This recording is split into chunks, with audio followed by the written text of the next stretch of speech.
ஆமாம், இந்த நாளிலும் கூட உங்களை மீண்டுமாய் நான் அன்போடு கூட வாழ்த்தி வரவேற்கிறேன். கடந்த நாட்களிலே நம்ம தியானிக்கும் பொழுது போன வாரத்தில் ஆவியை பகுத்தறியக்கூடிய வரத்தை தான் நம்ம தியானித்து கொண்டிருக்கிறோம். முதல் 3 வரங்களை குறித்து நம்ம தியானித்தோம். அதில் 2 வரங்களை நிறைவு செய்து 3வது வரம் ஆவியை பகுத்தறியக்கூடிய வரத்தை தான் நம்ம தியானித்து கொண்டிருக்கிறோம். கடந்த வாரத்தில் பார்க்கும் பொழுது ஆவியை பகுத்தறிகிற வரம் பெற்றவர்கள் எல்லா காரியத்திலும் கர்த்தருடைய துணை கொண்டு ஞானமாக யோசித்து செயல்படுவார்கள் என்பதை நம்ம சிந்தித்தோம். அதில் முக்கியமாய் திருமண காரியங்கள் என்பது மனிதர்களால் ஏற்படுத்துகிற காரியமாக இல்லாமல் கர்த்தர் தீர்மானிக்கிற காரியமாக இருந்து கர்த்தர் எல்லா காரியத்தையும் நடப்பிக்கணும். அதுதான் கர்த்தர் செய்கிறது. அதே போல் ஒரு கிறிஸ்துவ குடும்பத்தின் திருமணம் என்பது எந்த ஒரு ஸ்டேட்டஸை பார்த்தோ, வருமானத்தை பார்த்தோ, இல்லை வரதட்சணையை பார்த்தோ, ஜாதியை பார்த்தோ நடக்கக்கூடாது. ஆவியின் பகுத்தறிவை கொண்டு அவர்கள் ரட்சிக்கப்பட்டிருக்கிறார்களா, தேவ பயத்தோடு வாழ்கிற மகனாக இருக்கிறானா, தேவ பயத்தோடு வாழ்கிற மகளாக இருக்கிறார்கள் என்பது தான் முக்கியமோ தவிர்த்து பணமோ பொருளோ வசதியோ முக்கியம் அல்ல. இன்றைக்கு பணம் பார்த்து பொருள் பார்த்து திருமணம் செய்த அநேகருடைய வாழ்க்கை அந்தரங்கத்தில் தொங்கிக் கொண்டிருக்குது. அது எப்படி விழுன மதில் மேல் பூனை போல எந்த பக்கம் அது போகும் தெரியாது. கார் கொடுத்து ரொம்ப ஆடம்பரமான கல்யாணத்தில் நம்ம பார்த்துருக்குறோம். ரொம்ப ஆடம்பரமாக பண்ணுவாங்க, கார் கொடுப்பாங்க, நகைகளை நிறைய கொடுப்பாங்க. அப்படிலாம் கொடுத்து பண்ணி கூட அவங்க வாழ்க்கையை நல்லா வாழ்கிறாங்களான்னு பார்த்தீங்கன்னா வாழ முடியாது. ஏன்னா நம்ம திருமணம் என்பது யோசனை இல்லாமல் தேவ பயம் இல்லாமல் செய்கிறது திருமணமாக இருக்காது.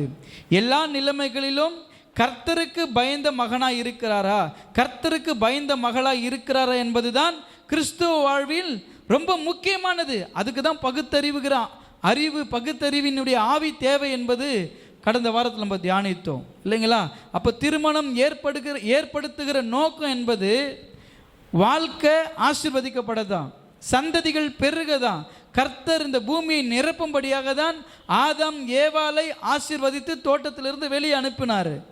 அப்போது குடும்ப வாழ்வு என்பது இன்னைக்கு நம்ம நிறைய பேர் நினைக்கிறோம் இல்லை, திருமணன்றது ஒரு நல்ல ஒரு லைஃப். நிறைய பேருடைய எதிர்பார்ப்புகள் திருமணத்துக்கு முன்பதாய் பெரிய பெரிய கனவுகள், பெரிய பெரிய காரியங்கள்லாம் யோசிச்சிருப்பாங்க. நான் ஒரே ஒரு விஷயம் சொல்கிறேன் பாருங்கள், நீங்கள் நினைக்கிறது எதுவுமே திருமணத்தில் உங்களுக்கு ஆஃப்டர் மேரேஜ் அது இருக்காது.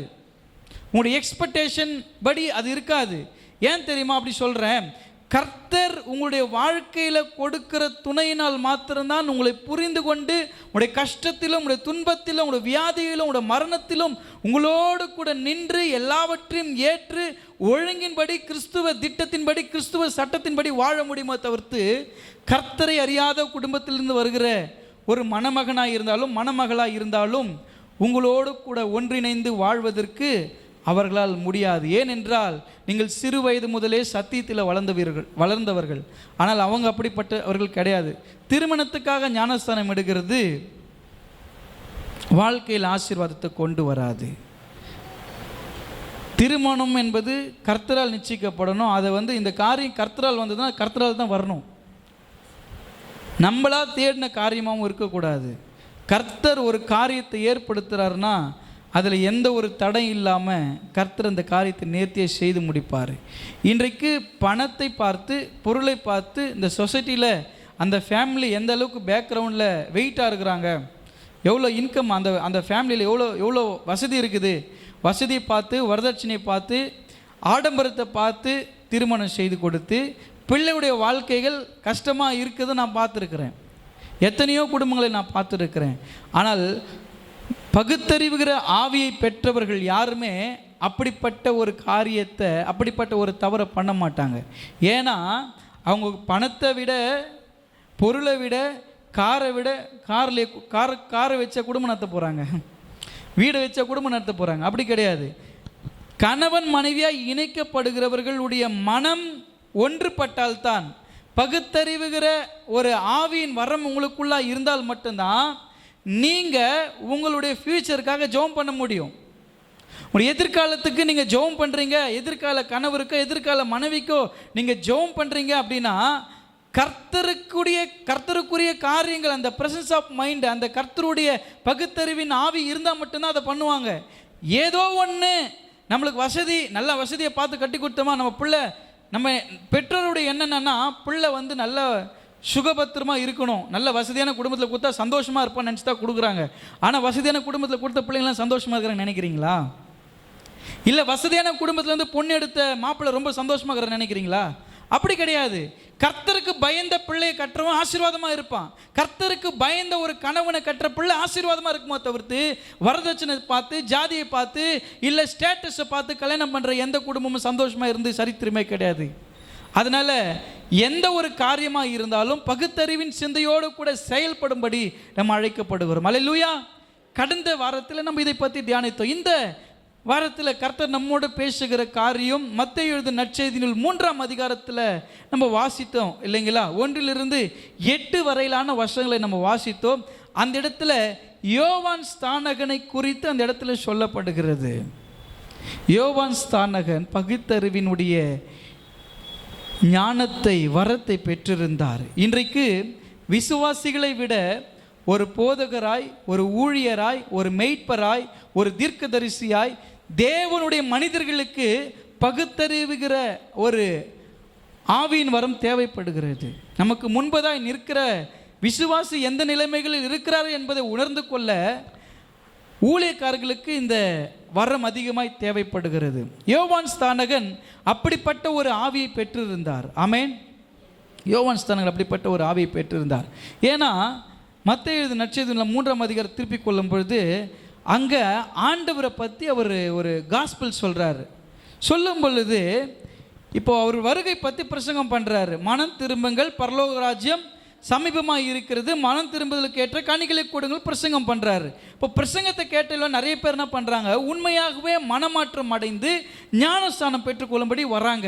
இப்போது ஒரு சபையில் பிரசங்கம் பண்ணும் பொழுது உண்மையாகவே மனமாற்றம் அடைந்து கர்த்தருடைய அறிவை பெற்று கர்த்தரை பற்றுகிற பக்தி வைராக்கியம் நம்பிக்கையோடு ஞானஸ்தானம் எடுக்க வரவங்க யாருன்னு போதகருக்கு தெரியணும். அதே போல் ஒருவேளை திருமணத்துக்காக ஞானஸ்தானம் எடுக்க வராங்களா, ஒருவேளை எதற்காக அவங்க சபைக்குள்ளே வராங்கன்ற பர்பஸை ஊழியக்காரன் புரிஞ்சவங்களா இருக்கணும். இந்த இடத்துல ஜான் த பேப்டிஸ்ட் யோவான் ஸ்தானகனுக்கு கர்த்தர் கொடுத்திருக்கிற பகுத்தறிவினுடைய ஆவியின் வரம் கிரியை செய்கிறது.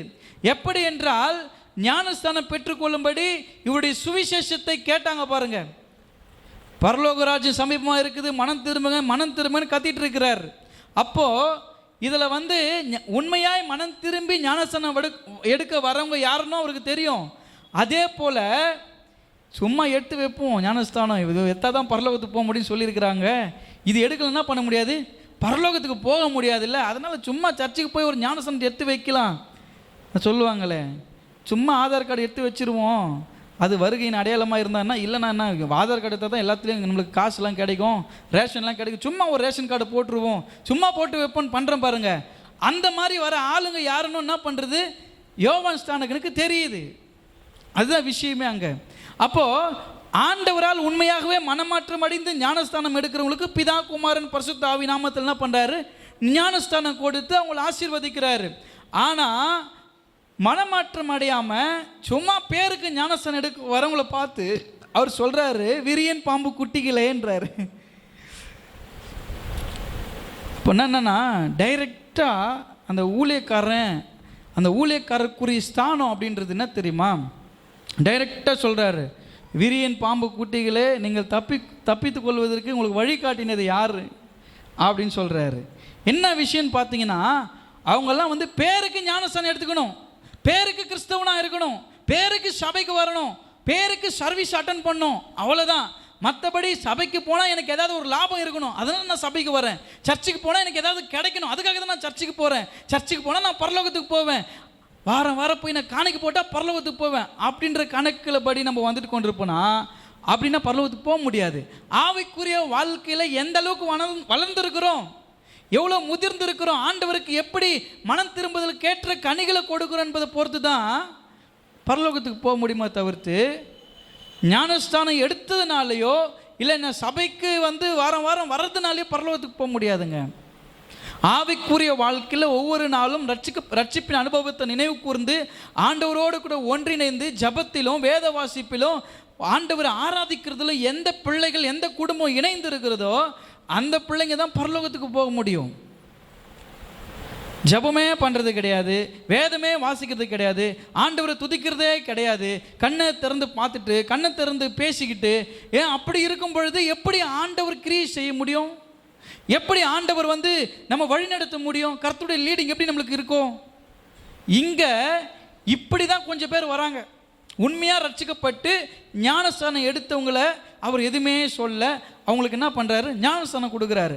ஆனால் ஏமாற்ற வராங்க சில பேர். சும்மா ஞானஸ்தானம் எடுத்து வைப்போமே, கவர்மெண்ட்டில் ஏதோ ஒன்று அரசாங்கத்து மூலம் நம்மளுக்கு கிடைக்குதுன்னா சும்மா அப்ளை பண்ணி வைப்போம், வந்தால் பார்க்கலாம். ஏதாவது ஒன்று நம்ம கூட பண்ணி வச்சுருப்போம்ல, இந்த படிப்பெலாம் முடிச்சா ஒன்று ரிஜிஸ்டர் பண்ணாங்களே, என்னது அது பேர்? எம்ப்ளாய்மெண்ட் ஆஃபீஸில் சும்மா பதிவு பண்ணி வைக்கலாம். எல்லாம் பதிவு பண்ணி வச்சுக்கிறாங்க, கோடி கணக்கில் பதிவு பண்ணி வச்சுக்கிறான். ஒருத்தனு கூட அதுலேருந்து வேலை வரவே இல்லை. எப்போ வருது? எம்ப்ளாய்மெண்ட்டில் பதிவு பண்ணவங்களுக்கு எப்போ தெரியுமா வேலை வருது? 54 வயசில் வேலை வருது, 64 வயசில் ரிட்டையர் ஆகிடுறான். அந்த வேலை வந்தால் என்ன இருக்குது, வரலாம் என்ன இருக்குது? ஒரு ஒரு ஒரு ஒரு ஒரு ப்ரொஃபஷனலாக ஒன்று பண்ணுறோம் அப்படின்னா 21 வருஷத்துக்குள்ளே ஒரு எம்ப்ளாய்மெண்ட்டில் பதிவு பண்ணுற பிள்ளை ஒரு எம்எஸ்சி படிக்குது, ஒரு ஒரு ஒரு ஒரு டிகிரி முடிச்சுட்டு அவங்க ரிஜிஸ்டர் பண்ணுறாங்கன்னா எங்கே வேக்கன்சி இருக்குதுன்னு பார்த்து 1 வருஷத்துக்குள்ளே 6 மாதத்துக்குள்ளே போட்டால் தான் அந்த பிள்ளைக்கு அது வேல்யூவாக இருக்கும், அது ஃப்யூச்சர் ஆசீர்வாதமாக இருக்கும். அது 20 வயசில் பதிவு பண்ணுதை 42 வயசு 46 வயசில் வேலை வந்துச்சுன்னா 10 வருஷம் 15 வருஷத்தில் ரிட்டையர் ஆகிடும். அது அந்த வேலை கிடச்சின்னா அது வரைக்கும் எங்கன்னா ப்ரைவேட் ஸ்கூலில் வேலைக்கு போய்க்கின்னு அவங்க லைஃபு.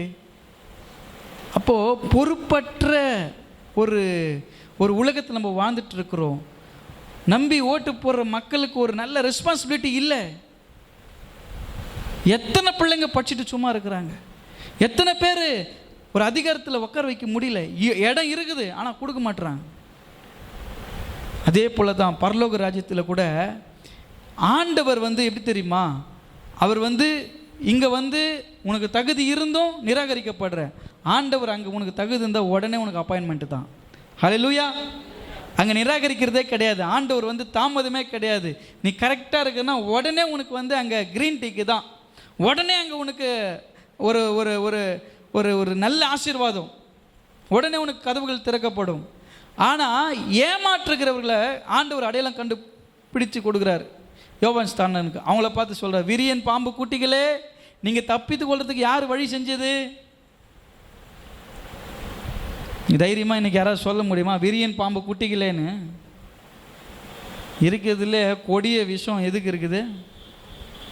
விரியன் பாம்பு குட்டிக்கு தான் இருக்குது. பாம்பை பற்றி நிறைய விஷயம் வினித்துக்கு தெரியும். வீரியன் பாம்புக்கு தானே விஷம் அது இருக்கிறதுலே. கட்டு வீரியனு கண்ணாடி வீரியனு வீரியன் பாம்புக்கு தான் விஷம் அதிகம். சபைக்கு வர எல்லாமே செவிட்டு வீரியன சொல்கிற பிரசங்கமும் சொல்கிற வார்த்தையும் காதுலேயே உழமாட்டுது. போன ஞாயிற்றுக்கிழமை கூட சொல்லி அனுப்புகிறேன் வாங்கன்னு சொல்லிட்டு, எல்லாரையும் ஃபங்க்ஷனில் பார்க்குறேன், ஆனால் கோயிலில் யாரையும் பார்க்க முடியல. அப்போ செவிட்டு வீரியன் தானே எல்லாம். கர்த்தருக்கு துரோகம் பண்ணி கொண்டிருக்கிறோம். இப்போ சபையில் ரட்சிக்கப்பட்டு ஞானஸ்நானம் எடுத்து நீ என்ன பிரயோஜனம் இருக்குது? ஆண்டவருக்கு என்ன லாபம் இருக்குது? ஒரு ஆராதனையில் கலந்துக்க முடியல, ஒரு சபையில் ஆண்டவர் உன்னை கனப்படுத்த முடியலன்னா நம்மளாம் என்ன விசுவாசிங்க? எப்படி ஆண்டோடைய நாமம் நம்ம ஃபங்க்ஷனுக்கு போகலாம் பிரதர் கோச்சு வர நம்ம நினைக்கிறோம். ஆமாவா இல்லையா? ஐயோ நம்ம போய் சும்மா தலையாவது காட்டு வந்துடணும், சாப்பிட்றோமோ இல்லையோ, அங்கே போகலாம் கோச்சு வாங்கணும். இங்கே வரலனா அங்கே உனக்கு இடம் கிடையாது. எதுக்கு கர்த்தர் வார்த்தைகளை ஏற்படுத்தி கொடுத்துருக்கிறாரு? அப்போ வீரியன் பாம்பு குட்டி இங்கேயும் இருக்குது, இங்கே இருக்கிறாங்க. வீரியன் பாம்பு குட்டிகள் இருக்கிறாங்களா இல்லையா? தப்பிக்கிறதுக்கு யார் உங்களுக்கு வழிகாட்டுந்து? ஆண்டவர்கிட்ட இருந்து யாரும் தப்பிக்க முடியாது. யோவான் ஸ்தானத்துக்கு அப்படிப்பட்ட ஒரு ஞானத்தை கர்த்தர் கொடுத்துருந்தாருங்க. அவங்கள பார்த்து சொன்னார், வீரியன் பாம்பு குட்டிகளே, உங்களுக்கு யார் வழிகாட்டு தப்பிக்கிறதுக்குன்னு சொன்னார். அதே யோவான் ஸ்தானகன்னு நீங்கள் வாசித்து பார்த்தீங்கன்னா மத்தேயு 7:15 நம்ம வாசிப்போமே.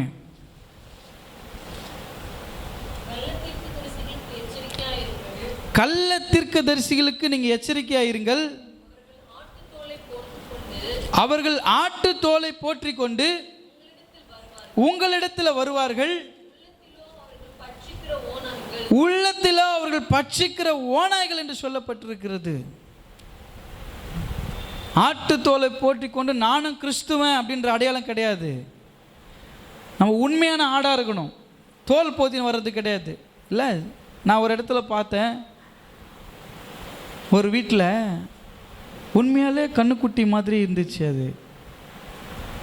ஆனால் அந்த குழந்தை கண்ணுக்குட்டி செத்துச்சுங்க, கண்ணுக்குட்டி செத்து போயிருக்குது. இவங்க என்ன பண்ணிக்கிறாங்கன்னா, அதே மாதிரி கண்ணெல்லாம் வச்சு அதுக்குள்ளே வைக்கோல்லாம் போட்டு ஒரு போலியான கண்ணுக்குட்டி. ஏன்னா அப்போ தான் மாடு வந்து பால் கறக்குமா. அதனால என்ன பண்ணுறாங்க, செத்து போன கண்ணுக்குட்டியை தோல் உரித்து அந்த தோலில் வந்து வைக்கோல்லாம் போட்டு அது உண்மையாக நிற்கிற மாதிரியே இருந்தால் தான் அது பால் கொடுக்குமா. அப்போ எவ்வளோ எவ்வளோ எண்ணங்க நம்ம ஆளுங்க பாருங்கள், எவ்வளோ டெக்னிக்காக வேலைங்களை பண்ணுறாங்க பாருங்கள். இது போல தான் பரலோகத்துக்கு போகிறதுக்கு எனக்கு அடையாளம் கிறிஸ்தவன் தேவையில்லை, எனக்கு போர்வை இருந்தால் போதும் அப்படின்னு நினச்சின்னா போக முடியாது. மாடு வேணால் ஏமாந்து பால் குத்துடலாம், ஆனால் ஆண்டவர்கிட்ட யாருன்னா ஏமாற்ற முடியுமா? அதுக்கு தான் சொல்கிறாரு, பகுத்தறிவுகிற ஆவியின் வரும் தேவை ஒவ்வொரு கிறிஸ்தவனுக்கும். யோவான் ஸ்நானகன் அடையாளம் கண்டுபிடிச்சார். யார் தமக்கு முன்பதாய் வருகிற ஞானஸ்நானம் பெற்றுக்கொள்ள வருகிறவர்கள் யார் என்பதை நன்றாக உணர்ந்திருந்தார். கர்த்தருக்குள்ளாய் மனமாற்றம் அடைந்த ஒருவர்களுக்கு கர்த்தர் இயேசு பிதா குமாரன் பரிசுத்த ஆவியினால ஞானஸ்தானம் கொடுத்து அவர்களை வாழ்த்தி அவர்களுக்கு சொன்னார், மனம் திரும்புவதற்கு ஏற்ற கனிகளை கொடுங்கன்னு சொல்லி அனுப்பினார். ஆனால் கர்த்தருடைய வார்த்தைகளை கேளாமல் கர்த்தருடைய கோபத்துக்கு தப்பித்து கொள்ளும்படி, அவர் வரப்போறான்றதை உணர்ந்து தப்பிச்சுக்கணும், ஞானஸ்தானத்துக்கு நம்ம போயிடலான்ற எண்ணத்தில் சில பேர் வராங்களா. அவங்கள பார்த்துன்னா சொன்னார், வீரியன் பாம்பு குட்டின்னு சொன்னார். இன்னொருத்தர் ஞானஸ்தானம் பெறத்துக்கு வந்தார். யோவான், பரிசுத்த யோவானது நற்செய்தி நம்ம வாசிக்கும் பொழுது அங்கே ஒருத்தர் அவர் சொல்கிறாரு, 1வது அதிகாரம் நம்ம திருப்பிக் கொள்ளுவோம்.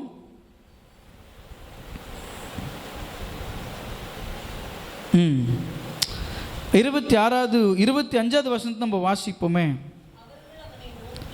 அவர்கள் அவனை நோக்கி, நீ கிறிஸ்துவும் அல்ல, எலியாவும் அல்ல, தீர்க்கதரிசி ஆனவரும் அல்லவென்றால் ஏன் ஞானஸ்நானம் கொடுக்கிறீர் என்று கேட்டார்கள். யோவான் அவனுக்கு பிரதியுத்தரமாக, நான் ஜலத்தினாலே ஞானஸ்நானம் கொடுக்கிறேன், நீங்கள் அறியாதிருக்கிற ஒருவர் உங்கள் நடுவில் இருக்கிறார், அவர் எனக்கு பின் வந்தும் என்னிலும் மேன்மை உள்ளவர். என்ன ஒரு தாழ்மை பாருங்க, அவருடைய பாதரட்சியின் வாரை அவிழ்ப்பதற்கும் நான் பாத்திரன் அல்ல என்றான். இங்க கேள்விகள் கேட்கப்படுகிறது. நான் உங்களை எலியான்னு நினைச்சோமே, உங்களை தீர்க்கதரிசி நினைச்சோமே, நீங்க அப்படியெல்லாம் இல்லைன்னா நீங்க யாரு அப்படின்னு சொல்லும்போது அவர் சொல்றாரு, நான் ஞானஸ்தானம் உங்களுக்கு பிதா குமாரன் பரிசுத்த ஆவியினாலே பரலோக ராஜ்யத்தை குறித்து உங்களுக்கு நான் பிரசங்கம் பண்ணேன், மனம் திரும்புதலுக்கு ஏற்ற பிரசங்கங்களை பண்ணி அவருடைய ராஜ்யத்தை உங்களுக்கு கொண்டு சேர்க்கும்படியான வார்த்தைகளை நான் சொல்லி ஞானஸ்தானம் கொடுக்க வந்தேன். நான் உங்களுக்கு ஜலத்தினால் ஞானஸ்தானம் கொடுக்கிறேன், எனக்கு பின்ன வருகிறவர் உங்களுக்கு என்ன பண்ணுவார்? எதனால் ஞானஸ்தானம் கொடுப்பாரு? ஆவியினாலும் அபிஷேகத்தினாலும் அக்கினியால் ஞானஸ்தானம் கொடுப்பாரு. ஆண்டவர் அப்படி ஞானஸ்தானம் கொடுப்பாரு. அவருடைய பாதரட்சியின் வாரை அவிர்ப்பதற்குள்ள நான் தகுதி அல்ல என்று அவர் சொல்லி கொண்டிருக்கிறார். மறுநாளிலே இயேசு அந்த இடத்துக்கு வரார். நம்ம வாசி பார்க்கும்பொழுது 29வது வசனத்தில், மறுநாளிலே யோவான் இயேசு தன்னிடத்தில் வர கண்டு, இதோ உலகத்தின் பாவத்தை சுமந்து தீர்க்கிற தேவ ஆட்டுக்குட்டி, எனக்கு பின் ஒருவர் வருகின்றார், அவர் எனக்கு முன்னிருந்தபடியால் என்னிலும் மேன்மை உள்ளவர் என்று நான் சொன்னேனே, அவர் இவர்தான். அவர் சொன்னார்ல முதல்லையே, என்னிலும் மேன்மையான ஒருத்தர் வருவார்னு சொன்னேனே. அப்போ என்ன சொல்கிறேன்னா, ஊழியக்காரங்க தமக்கு முன்பதாய் வரும்பொழுதே விசுவாசிகள் யார் என்பதை அறிந்து கொள்ளும்படியான பகுத்தறிவினுடைய ஆவியின் வரத்தை பெற்றிருக்கணும். அல்லேலூயா, அல்லேலூயா. விசுவாசிகளுக்கு அது நீடடா இருக்குதோ, தேவையானதோ இல்லையோ அது தெரியல. ஆனால் கட்டாயம் ஒரு ஊழியக்காரனுக்கு இந்த வரம் ரொம்ப அவசியமாக இருக்கிறது. யோவான் ஸ்நானகன் கர்த்தருடைய கிருபையினால அப்படிப்பட்ட வரத்தை பெற்றுக்கொண்டிருந்தார். தனக்கு முன்பதாக வருங்க என்ன எண்ணத்தோடு வராங்கன்றதை பகுத்தறிஞ்சிருந்தார். நீ தப்பிச்சின்னு போகலான்னு வந்துனுக்கிறியா, இப்படி வந்தால் தப்பிச்சிடலான்னு பார்க்குறியா அப்படின்னு சொல்கிறாரு. அதுக்கப்புறமா இன்னொன்று சொல்கிறாரு, எனக்கு பின்ன ஒருத்தர் வரப்போகிறாரு, எனக்கு அவர் இன்னும் கொஞ்ச நாளில் வருவார், அவர் ஞானஸ்தானம் பெறுவார் அப்படின்னு சொல்லும்பொழுது இயேசு அந்த இடத்துக்கு வந்து ஞானஸ்தானம் பெறும்போது நான் சொன்னனே அவர் இவர் தான். அவர் வரும்போதே அவர் கண்டு கொண்டார். அவர் ஆவியில் உணர்ந்து அவர் சொல்கிறாரு, உலகத்தின் பாவத்தை சுமந்து தீர்க்கிற தேவ ஆட்டுக்குட்டி இவர் தான். அல்லேலூயா. இப்போ விசுவாசிங்க வந்து நம்மக்கிட்ட வார்த்தைகளை சொல்கிறதுக்கு முன்னாடியே அவங்க என்ன சொல்ல போகிறாங்கன்றத போதகர் அறிஞ்சிருக்கணும். அல்லேலூயா. அப்படி நிலைமைகளை அறிந்திருக்கணும். அதுதான் ஆவியை பகுத்தறியக்கூடிய வரம். யோவான் ஸ்நானகன் அப்படிப்பட்ட வரத்தை பெற்றிருந்தார். நமக்கு முன்பதாய் நிற்கிறவர்கள் யார், நம்மளோடு கூட பேசி கொண்டிருக்கிறவர்கள் யார் என்பதை நம்ம நன்றாக பகுத்தறியக்கூடிய ஞானத்தை பெற்றிருக்கணும். இன்றைக்கி கிறிஸ்துவ வாழ்க்கையில் நிறைய கள்ள தீர்க்க தரிசனங்களும் கள்ள உபதேசங்களும் எழும்பியிருக்கிறது. அங்கங்கே மக்கள் ஓடிட்டுருக்கிறாங்க, தீர்க்க தரிசனத்தை நோக்கி ஓடிக்கொண்டிருக்கிறாங்க. கர்த்தர் ஒவ்வொரு வாரமும் உங்களோடு பேசுகிற வார்த்தை தீர்க்க தரிசனமான வார்த்தை தான். எப்பொழுதெல்லாம் இந்த ஃபுல்பிட்டில் ஏறி நின்று பிரசங்கத்தை நீங்கள் கேட்குறீங்களோ எல்லா வார்த்தைகளும் தீர்க்க தரிசனமான வார்த்தைகள் தான். அல்லேலூயா. மேலே தலையில் கை வச்சு சொல்கிற தீர்க்க தரிசனம் சொல்லணுமா சொல்லுங்கள், நான் சொல்கிறேன், நிறைய சொல்லுவேன். அப்படி அல்ல, கர்த்தர் உங்களோட ஒவ்வொரு நாளும் இந்த வார்த்தை கேட்கும்போது என்னோட கர்த்தர் பேசுகிற நீங்கள் உணர்றீங்க பாருங்கள், அது கர்த்தருடைய தீர்க்க தரிசனமான வார்த்தைகள். அல்லேலூயா. கடைசி காலத்தில் எழும்புவாங்க கள்ள தீர்க்கதரிசி, கள்ள உபதேசங்கள் எழும்பும்.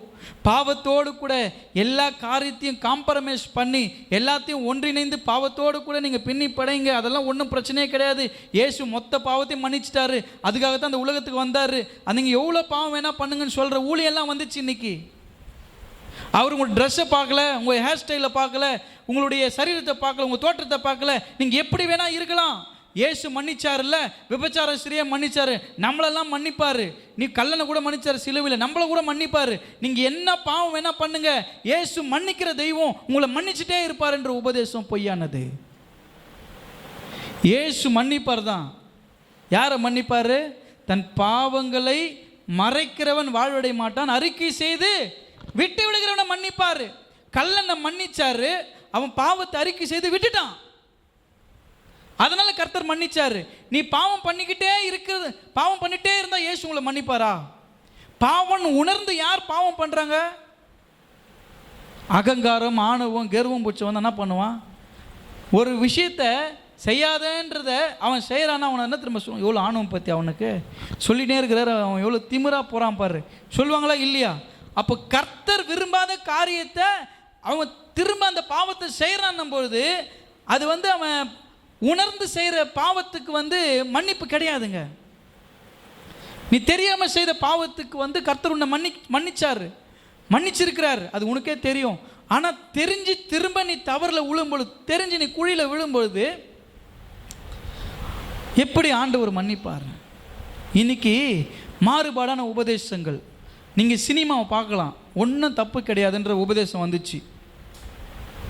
நீங்கள் சினிமா பாட்டெலாம் கூட பாடலாம், எல்லாம் ஒரே டியூன் தான், ஒன்றும் பிரச்சனை கிடையாது, அதில் என்ன இருக்குது, அதில் நல்ல கருத்து தானே இருக்குது, அதெல்லாம் பாடலான்ற அளவுக்கு என்ன ஆயிடுச்சு? இன்றைக்கி உபதேசங்கள் வந்துச்சு. நாங்கள் ஆண்டவர் நமக்கு சொல்லுகிற காரியம் என்ன தெரியுமா? இது கடைசி காலம், எல்லாம் வஞ்சிப்பாங்க. உன்னுடைய ஆவியில் பகுத்தறிவினுடைய வரம் இருந்தால் மட்டும்தான் உன் முன்னாடி நின்று பிரசங்கிக்கிறவர்கள் யார் என்பதை உன்னால் உணர்ந்து கொள்ள முடியும். அல்லேலூயா. அப்படி இல்லைன்னா எல்லாரும் சொல்கிறதும் நம்பி போயிட்டு ஏன்னா குழியில் தான் விழணுமே. விசுவாசிகளாய் ஒரு பிரசங்கத்தை கேட்கும் பொழுது, ஒரு ஜபத்தில் கலந்து கொள்ளும் பொழுது கர்த்தர் தான் இதை பேசி கொண்டிருக்கிறாரா என்பதை பகுத்தறியக்கூடிய ஆவியின் வரத்தை பெற்றிருக்க வேண்டும்.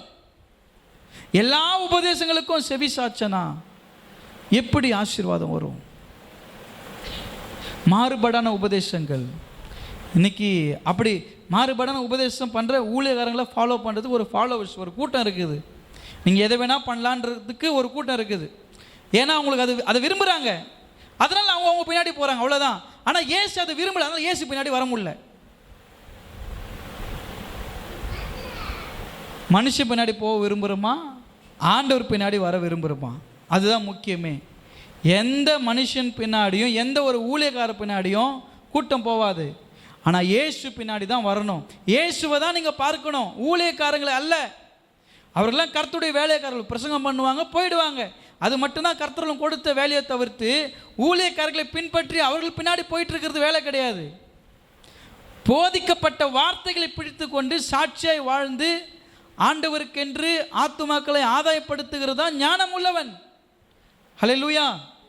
அதுக்கு தான் பகுத்தறிவின் ஆவி ரொம்ப அவசியமாக இருக்குது. இது கடைசி காலமாக இருக்குது. மாறுபாடான உபதேசங்கள் நிறைய கேட்டிருப்பீங்க. எதை வேணால் பண்ணலாம், எதை வேணால் பார்க்கலாம், எதை வேணால் நீங்கள் பண்ணுங்கள், ஒன்றும் தப்பு கிடையாதுன்ற அளவுக்கு நீங்கள் உபதேசம் பண்ணிகிட்டு இருக்கிறாங்க.